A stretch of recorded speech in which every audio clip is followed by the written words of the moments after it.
Healing is less than about forgetting someone and more about changing your relationship with the memory. Isa sa sign is malalaman mo na healed ka na is kapag naisip mo sila or nabanggit sila, biglang nag-surface sila sa situation or nabanggit lang yung name nila. Tapos hindi nag-react yung katawan mo. Hindi ka na nasaktan, hindi ka na umiyak, hindi na sumakit yung tiyan mo, hindi ka na kinabahan, hindi na nag-react yung body mo. Wala ka na nakitang reaction. Pangalawa, hindi ka na nag-i-imagine ng mga imaginary conversations between you and them or yung mga what ifs. Sobrang busy na yung isip mo sa present. Pangatlo, kapag hindi mo na kailangan yung sorry nila para makapag-move on ka. Hindi mo na kailangan yung explanation nila kung bakit nangyari, kung bakit nila ginawa yun, kung bakit natapos. Hindi mo na kailangan ng explanations ng sorry nila so you can decide to move on.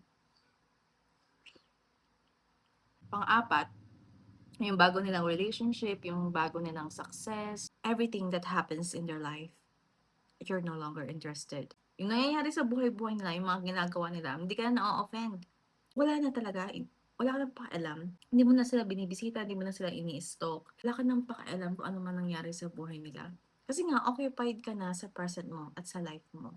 Panglima, ayun nga, hindi mo na sila chinecheck sa social media. Hindi mo sila ini-stalk. Flush out na talaga sila sa sistema mo. Kahit anumang gawin nila, irrelevant.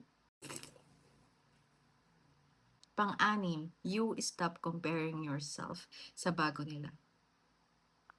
Sa bago nilang nililigawan, sa bago nilang girlfriend, boyfriend, bago nilang partner.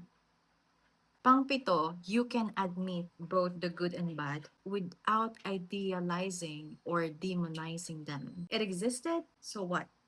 What about it? Neutral na lang yung emotions mo dun.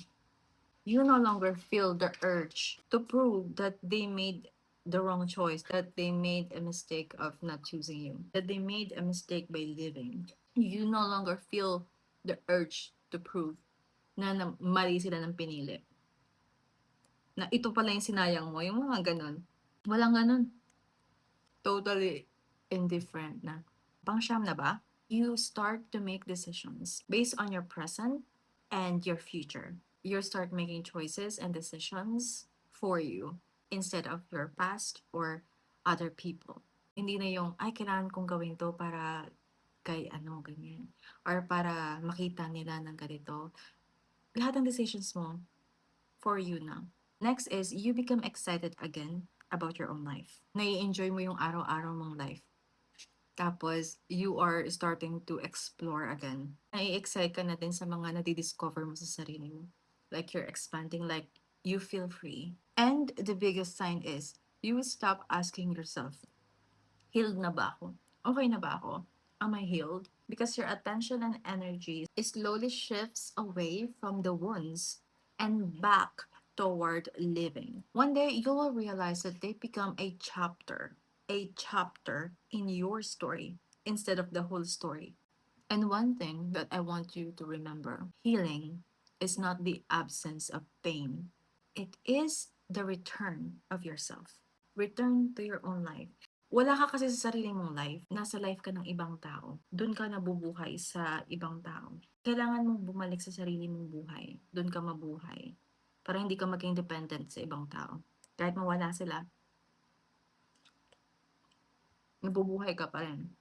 And a scar can still feel the ache sometimes when the weather changes. But it is no longer an open wound. Huwag mong itanong if magiging masakit ba sometimes? Will it hurt sometimes? The better question is, does this pain still controls my life?